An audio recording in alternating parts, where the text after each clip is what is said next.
Let me ask you something. If I told you that everything you're working for right now, the long hours, the sacrifices, the I'll rest when I'm older, what if I told you it leads to an empty room, not a metaphor, a literal, quiet, empty room?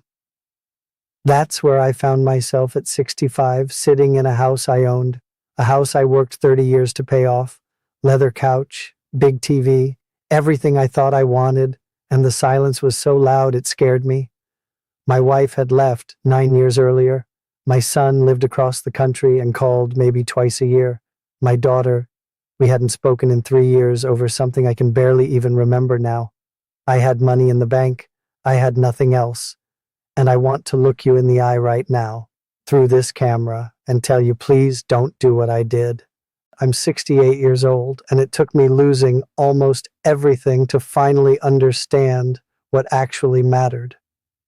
I'm going to tell you my whole story today, not the version I told people at dinner parties, the real one, the embarrassing one, the one I'm ashamed of. Because if one person watches this and changes course even 5 years earlier than I did, then sitting here telling strangers my failures on the internet was worth it. I grew up poor, and I don't mean we didn't have the latest toys poor. I mean my mother cried at the kitchen table over electricity bills. I mean wearing the same 2 shirts to school for a full semester and praying nobody noticed. My father worked a factory job his whole life. Good man, hard worker. But I watched him come home every night exhausted, with nothing to show for it. We never went on vacation. We never went out to eat. His whole life was just maintenance, surviving. I made myself a promise at 15 years old. That will never be me. And I meant it. I burned with it. That kind of hunger that only comes from watching your parents struggle and deciding you'll be different. I studied hard, got into a decent university on partial scholarship, worked 2 jobs to cover the rest. Business degree. Graduated 1979. Walked into the working world with fire in my chest and a plan. I was going to be successful. I was going to have money, real money, the kind that meant security, the kind that meant my kids would never wear the same shirt twice in a week. And you know what? I did it. By 35, I was a regional manager at a logistics company. By 40, I had my own small business. By 45, we had the house, 2 cars, private school for the kids, everything according to plan. Except nobody told me about the cost. Here's the thing about ambition. It comes with a built-in liar. The liar whispers things to you, and the things it whispers sound completely reasonable. Just this one big project, then I'll slow down. Once we pay off the house, I'll take more time off. The kids are young, they won't remember this phase anyway.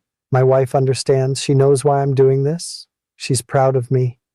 I told myself those things for 30 years. 30 years. My son Daniel was born in 1983. I remember being at the hospital. I remember holding him for the first time and feeling something I had never felt before, like the entire world rearranged itself around this tiny person. I cried. Grown man, not a crier, standing in a hospital room, sobbing. Then my phone rang, a work call, and I stepped outside to take it. I'm not telling you that to be dramatic. I'm telling you because that moment, stepping out of that room to take a work call while my wife held our newborn son, that was the pattern, set from day one, and I didn't even see it. Daniel's first steps. I was traveling. His first day of school. I drove him, but I was on a call the entire car ride and barely walked him to the door. His first football game, he played 3 seasons. I made it to maybe 4 games total across all 3 years. I remember him scanning the bleachers looking for me, and I wasn't there. He stopped scanning after a while. That's the part that gets me. He stopped looking. Sandra is the most patient woman I've ever known. She didn't nag. She didn't scream. She just waited and hoped and slowly, quietly started building a life that didn't really include me because I was never there to be included. She made friends. She got involved in the community. She raised our 2 kids almost entirely alone while I provided financially and told myself that was enough. We had a conversation in 1997 that I think about almost every single day now. We were sitting at the kitchen table. Kids were in bed. She poured herself a glass of wine and she looked at me and said, "When is it going to be enough, Robert?" And I said, "God, I hate myself for this." I said, "Sandra, I'm doing all of this for us, for the family.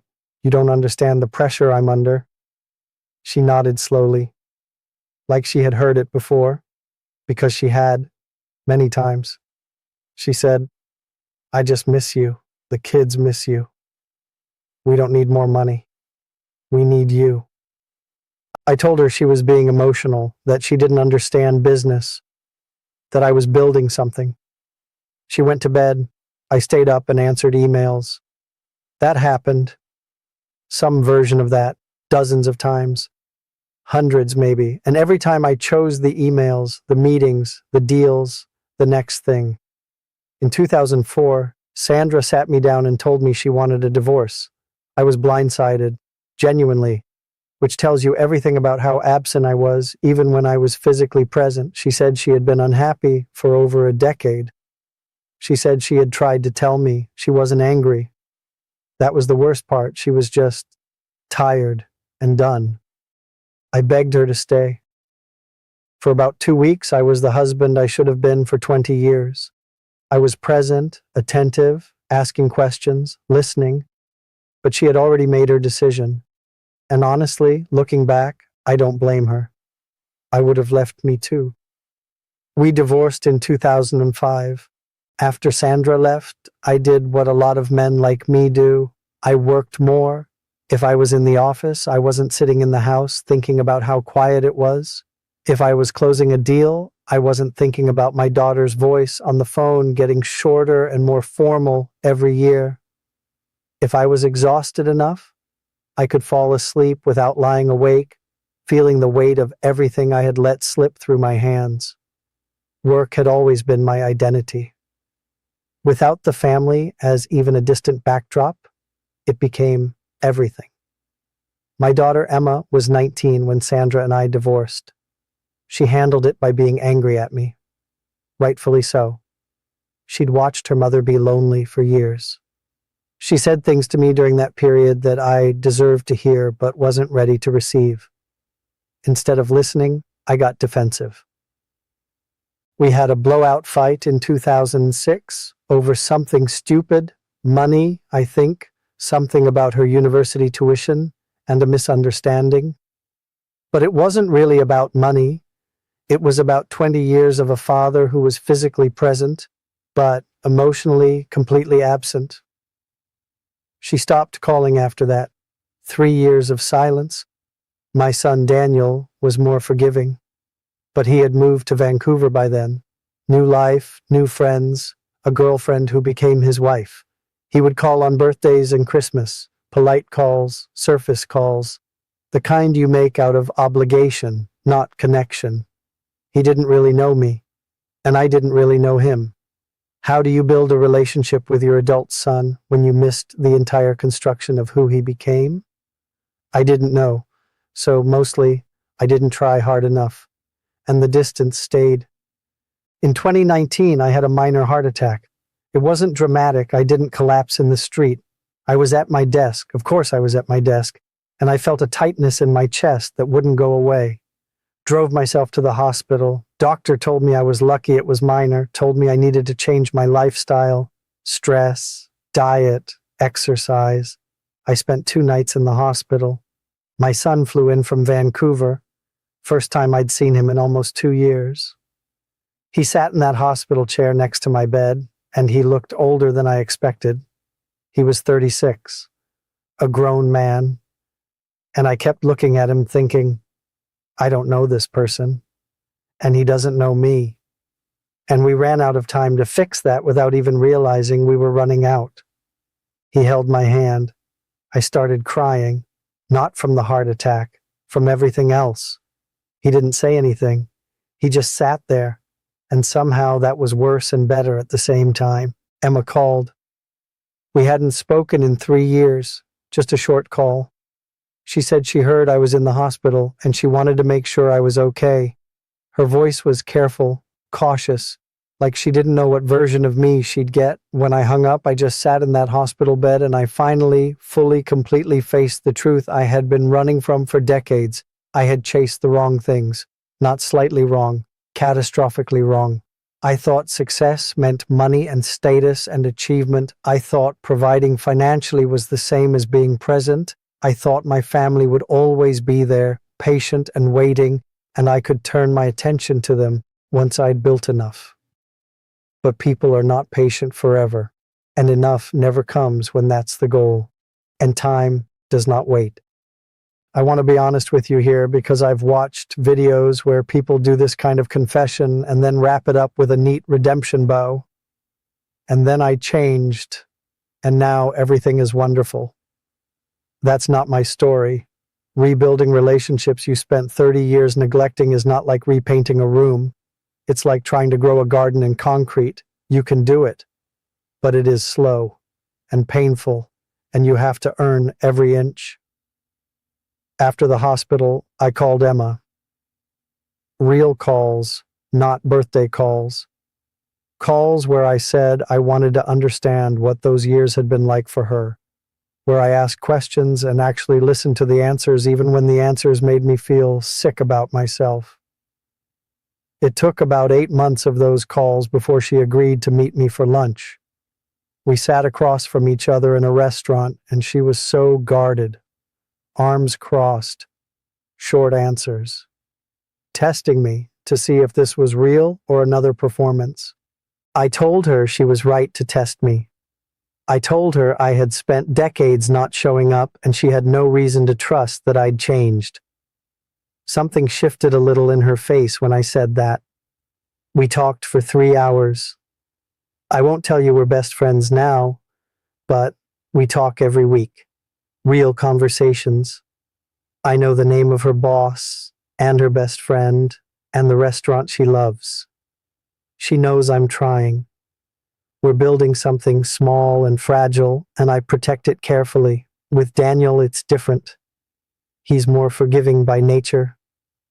But there's still a distance, a kind of careful politeness that I think is the scar tissue from years of absence. We're working on it. It will take time. Sandra and I are civil. She remarried in 2011. Seems genuinely happy. I'm glad for her. I really am. And I'm also aware that the life she has now, the warmth and presence and partnership she has with her husband, is what I could have given her for 25 years and chose not to.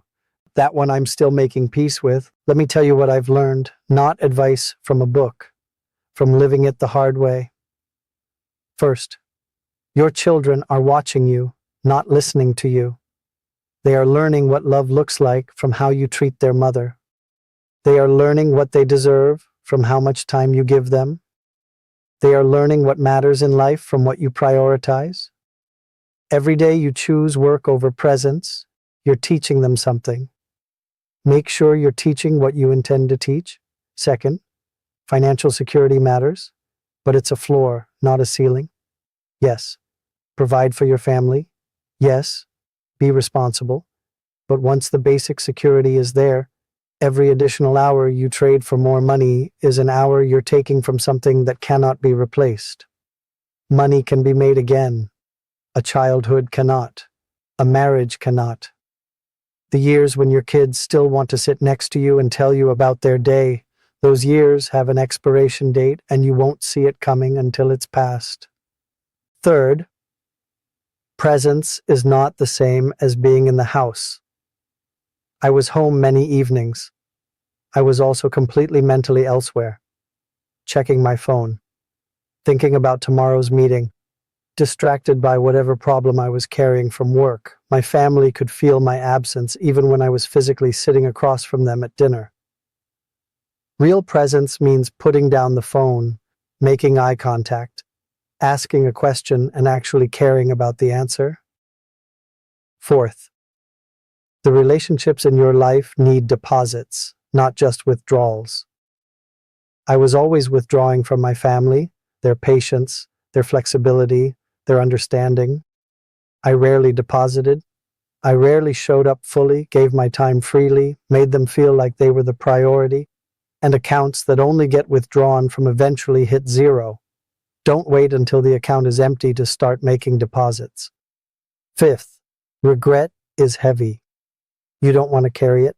I'm 68, I'm healthy enough, I have time left, and I spend a portion of every day carrying a weight that doesn't have a name, but feels like grief for a life I could have lived. Not the money, not the career, a life with a full, loving, present relationship with my children, a marriage that lasted, a version of myself I could be proud of. You can avoid this weight, you still have time. That's why I'm talking.